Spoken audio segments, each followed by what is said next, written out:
Hi guys, what's up? My name is Sean Wayne and today tara pag-usapan nga natin itong survey na bagong lumabas. Idol Rafi, nagpalapad ng papel sa tupad dahil bumaba sa survey. Out of curiosity, tinignan ko yung senatorial survey niya last 2021-2022. So may mga nakita tayo at doon naman sa mga survey talagang namamayagpag siya. No? Lagi siyang number 1 sa senatorial survey na hindi bumababa sa 50%. It was the same figure na nakita namin during BBM and VP Sara. Okay?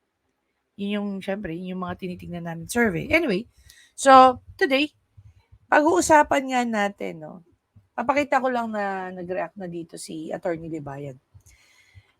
Nag-react na rin dito, of course, si Teacher Mark. And, gaya nga na tinatanong ko, ang tupad ba talagang dumadaan sa mga politiko? May sinabi dito si Attorney Libayan. Actually, hinahanap ko to sa YT niya.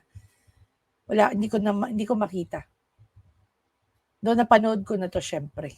No? Panoorin muna natin yung buon namin. Well, we all know it runs in the blood. Itong si Ralph, Congressman Ralph na Tulfo, nakita rin natin sa kanya yung nagpatarpulin siya mga kabatas natin ng isang building na ginawa daw through his efforts. Isang congressman yun mga kabatas natin. Isang congressman yun. Nagpagawa daw ng building. Through his efforts may nagpagawa ng building. Akala mo pera niya. Okay? Alam niyo mga kabatas natin, yon sobrang epal na yon. Pero ito ang pinaka-epal sa lahat. Itong Raffy Tulfo at Tupad. Tignan niyo mga kabatas natin nakalagay dyan a good public servant. Tupad ito. Sino ang may alam kung ano ang tupad dito? Mga kabatas natin. Yan yung tupad, no? Tulong panghanap buhay sa ating disadvantaged, displaced workers. Ito ay programa ng DOLE, mga kabatas natin. Unang-una, membro ba ng DOLE itong si Raffy Tulfo? Of course, hindi. Bakit andyan at umiepal ang kanyang pagmumukha? Okay guys, so nabanggit ko rin naman na ito sa aking previous video tungkol dito. Si Idol Rafi, nasa ano po siya? Nasa legislative branch po siya ng government natin. And he has nothing to do with all this. Ang Department of Labor, ang Department of Labor and Employment, isa po siyang administrative agency na under ng executive branch. Okay? Even po itong mga mayor na to, under po sila ng executive branch. Hindi po sila, kumbaga, itong mga to may mga quasi-judicial at saka quasi-legislative powers din. Kaya tuloy natatanong natin, bakit sila nandyan? No. Bakit sobra yung effort na kailangan? Actually, he is the very first senator na nakita ko nag-umipal sa mga tupad. Typical nakikita ko dyan mga congressman. Tatandaan niyo po mabuti, ang mga senador, kung bakit konti lang sila, because they represent the government. While the congressman and congresswoman, sila naman po, nire-represent po nila ang mga district legislative nila. Yung mga constituents nila. Okay? Mas ano sila sa tao.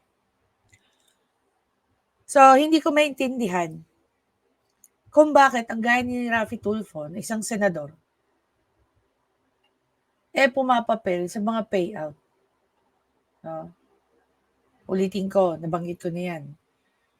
Kung intensyon ni Raffy Tulfo na magkaroon ng kanyang sariling version ng tupad, huwag niyang sasabayan ng DOLE. Bakit?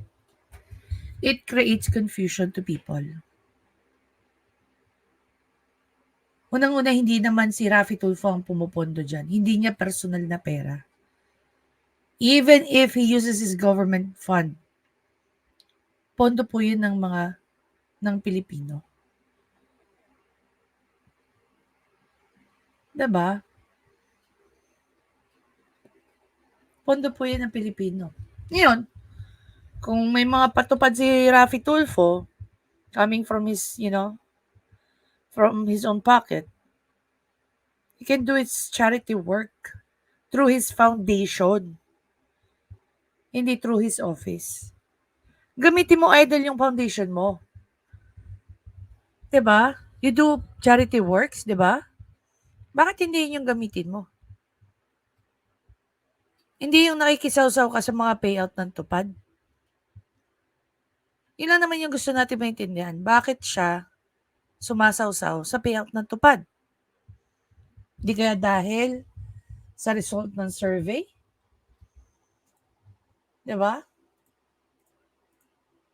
Hindi natin alam kung ano ang access ni Idol sa mga pa-survey na to. Pero kung maaalala nyo nga guys, last October 25, 2023, kung makikita nyo maigi, nagbunyi ang mga Tulfonatics. Bakit? For the first time, naungusan niya si VP Sara. No? By nearly 3% against VP Sara. Pero ngayon, kung titingnan natin ang survey, boom! From 32%, nagkakaroon na tayo ng mga defects sa pronunciation. From 32%, bumagsak siya sa 22.5%. Siyempre, kulelat pa rin tong si Tambi. Konting-konti na lang. Maungusap pa yata ni Sen Aimee tong si Mama Lenny. Sa tingin nyo, ito tanong ko, sa tingin nyo, ano ang naging rason kung bakit bumaba si Idol ng ganyang kalaki? 10%, ha? That's huge. Well, si VP Sara, tumaas pa siya ng 35.6%. Epekto ba to ng mga vlogs ng kanyang mga Tulfonatics? Na akala niya matatakot niya yung mga tao? Diba? Hindi ba naisip ni Raffy Tulfo yun? Raffy Tulfo, wala ka bang election strategist?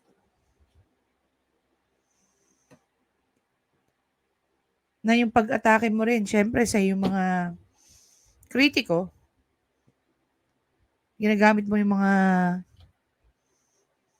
minions mo, makakasama rin pala sa'yo. Laki, from 32 to 22. Tapos mapapanood pa namin yung pagsisigaw-sigaw mo kay Consuni. Ako wala akong pakialam kung mayaman siya. Wala rin akong pakialam kung mahirap siya. Pero yung pagrespeto, diba? Ako, mas kinatakot ko dun, guys, no? Para sa akin, ang kinatakot ko ron. Paano nga kung merong sakit? Panood ko lang kanina si Attorney Claire dun sa, sa naging commentary niya. Paano nga kung may sakit? Biglang na-stress, natake sa puso. Ano kayang gagawin ni Idol? Tapos paiinumin pa niya ng kape. Very thorough yung pinakita ni Attorney Claire. Na obviously, hindi naman talaga napipikit o natutulog si Consunhi. Pinakita doon ni Attorney Claire kung paano niya na-prove na hindi naman natutulog yung tao. What if nga one day, no? Idol, sa'yo gawin yun. Alam mo, mapaglaro ang tadhana eh. Kung ano ginagawa mo sa kapwa mo, eventually, mangyayari at mangyayari sa'yo. That's what you call karma. Diba? That's what you call karma. Ngayon, kung titingnan natin yung survey, come to think of this.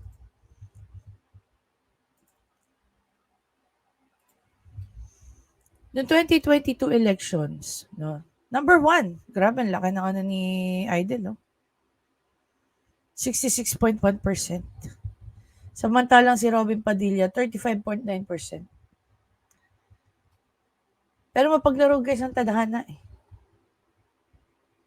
Yung naka 66.1, siya yung pangatlo sa pinakamataas. Yung naka 35, siya yung nag-number 1. Knowing that this is January na. Tingnan natin itong isa. Oh. March Pinos, pero February survey, Pulse Asia. Again, 67%. Si Binoy, 47%, pero ito yung nag-number 1. You can see here kung gaano mapaglaro ang tadhana, di ba?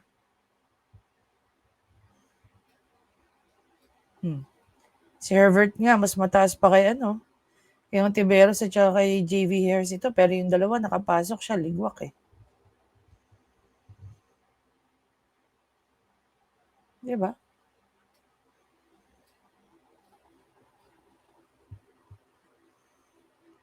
Sa mga pinapakita ginagawa ngayon ni Idol,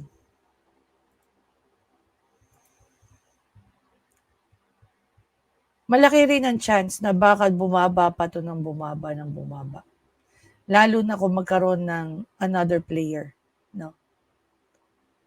Imagine mo tumaas dahil lang sinabi, kailan to survey na to?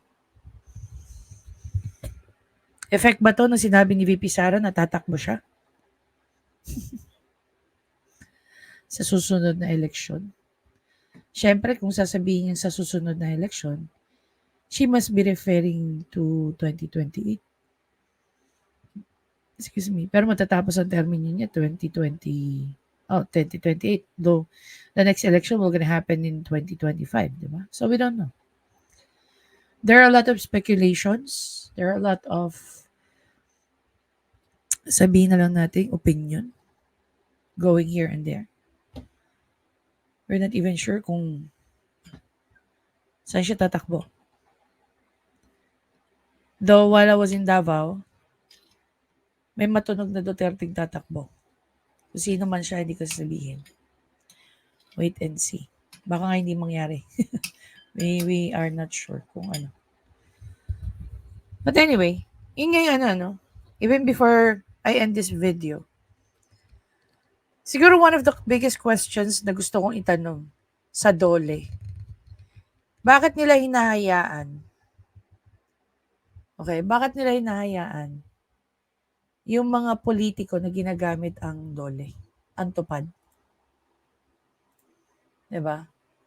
Bakit nila hinahayaan? Meron nga ako nakitang video dito ni napin ko ngayon. Si Senator Bongo.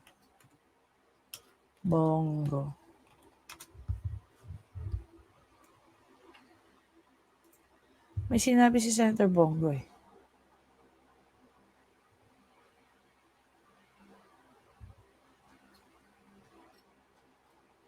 Na wag daw gamitin ang mga programa ng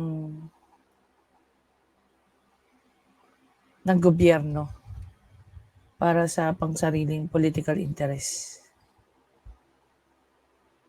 Diba?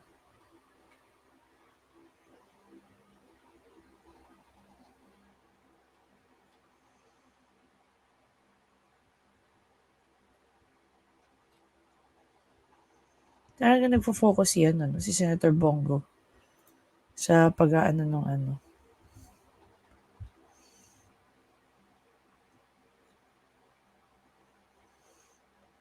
Ang dami niya na halos napatay yung Malasakit Center.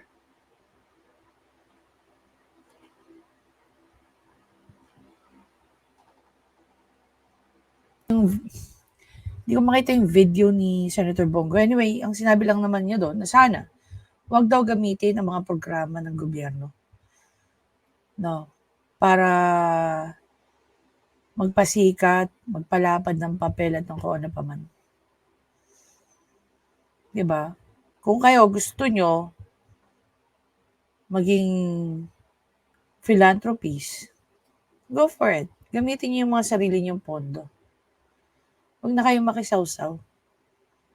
Hindi yung gagamitin niyo yung programa ng gobyerno, whether yan is from DOLE, from DSWD o DOH. Tapos palalabasin nyo na kasama kayo in terms of pagbibigay ng pondo. Wag naman. Kaya naman kayo sa mismong nagbibigay ng pondo nun, which is sa mga taxpayer. Hindi nga lahat ng taxpayer nakikinabang sa mga buwis na binibigay nila eh. Wala na nga bumabalik sa kanila dyan sa mga binibigay nilang buwis eh. Tapos makikisawsaw pa kayo, epal pa kayo. Mag-i-invest pa kayo. Wag naman. Diba?